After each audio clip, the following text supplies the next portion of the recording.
Hello, my friends, and it is finally my favorite time of the year, and that is time to collect walnuts.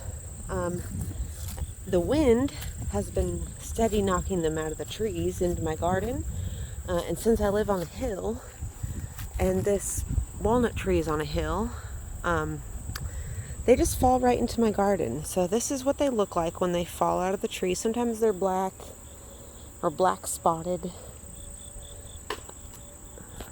Oh man, did you hear that? What was that? But this right here is the walnut tree, the one right in front of me. You could see, actually, I bet if we hit this, so you can see the walnuts up on there. If I had a longer stick, I could get it. But they smell really bad. These are Tennessee black walnuts. And of course they just grow all over on this part of the country. And you can collect them when they fall from the tree, because when they fall from the tree, they're ripe. You can see this right here. They kind of fall right here.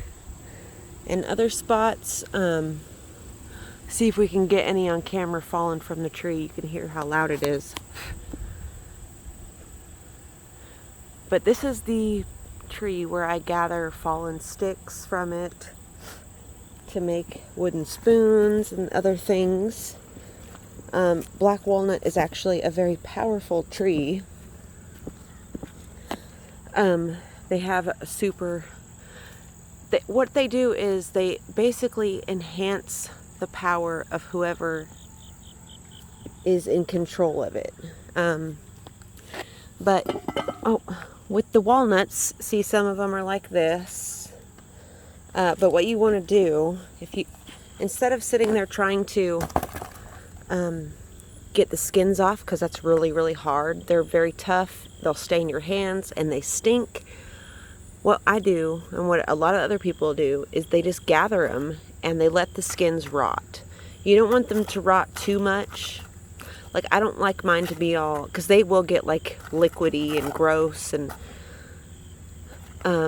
but then you can, at that point, once you get them out of the skins, you want to let them dry outside for a day or two, and then you can crack them open and eat them. They're really good. My daughter, she was born and raised in this part of the country, in this town, we've always went out and got walnuts, and she likes to just eat them. Like, as soon as she can eat them, she likes to. She really likes the black walnuts. So I think that's really cool, and with what I've been saying to you guys about how things close to your area, which is why, like, when you have like some kind of cold or flu, or you need like some type of antihistamine, they tell you to get local honey that's local to you, because of that reason, because of the, you want things from your region. But so this is the base of the walnut tree, and they just fall all in here.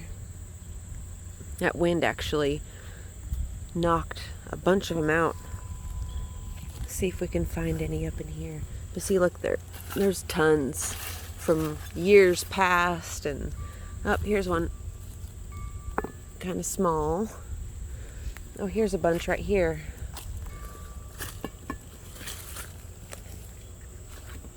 There's just found 4 of them. See, there's so many from, and you can't plant under these trees. Not much will survive, but I think that's kind of like some kind of false thing people say. I mean, there's a lot that won't grow directly underneath of it, but look how much is growing underneath. There's like privet hedges, there's pokeweed, there's all kinds of stuff. There's even daisies under here right there. And we're basically under the canopy right here, and The walnuts, they fall into my garden, like this part of the garden. I just pulled 4 of them out from underneath this bush right here. They fall all over the place, and so far they don't hurt the garden. Like, they've not killed things. Like, everything seems to be surviving, and there's walnuts all over the place over here. So I don't know how true that saying is. That's why I think you should take all kinds of sayings like that are like quote unquote old-timey or old wives' tales. I think you should take all that shit with a grain of salt. Because people from that generation, they didn't really question things. They just heard you say something and then believed it without ever questioning it to find out if it's actually the truth or not. And you can't really hold those kind of opinions to any standard, you know. Let's walk over here, see what we can find. No, oh, see? Walnuts everywhere. And of course, I don't take all of them. Like, it's kind of impossible to forage all of the walnuts that are on this tree. And squirrels and everything, they get their fill. Everything gets their fill. Right here, we've got lots of walnuts. So we can throw some down there. See, they just kind of roll. But I love this time of year because then I can make Tennessee black walnut banana bread. And Mark really likes the black walnuts in the banana bread. Allison really likes it. Everybody I feed it to likes it. I don't get much complaints on my cooking.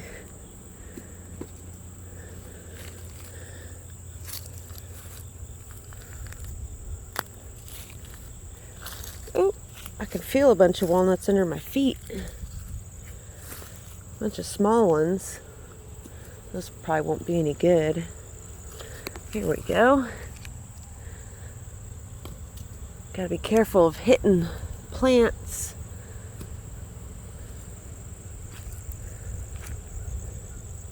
Lots of weeds growing up here. Lots of pokeweed and shit. So yeah, that's what I'm doing today. I hope you guys are having a beautiful early fall day. And when I finally get these all, ready to be eaten, I will definitely show you guys that process. So go out and collect you some local produce, whatever it is you have access to. Go collect some. I'm sure somebody will let you go pick some apples or something. There's always something you can get. So go out and get it and do something fun. I love you all so much. And we will see you in the next one. Say bye-bye, Jixie. You want to see? What is it? She said, heck no, I know what those are. Those stinky things. Stinky walnut, Jixie?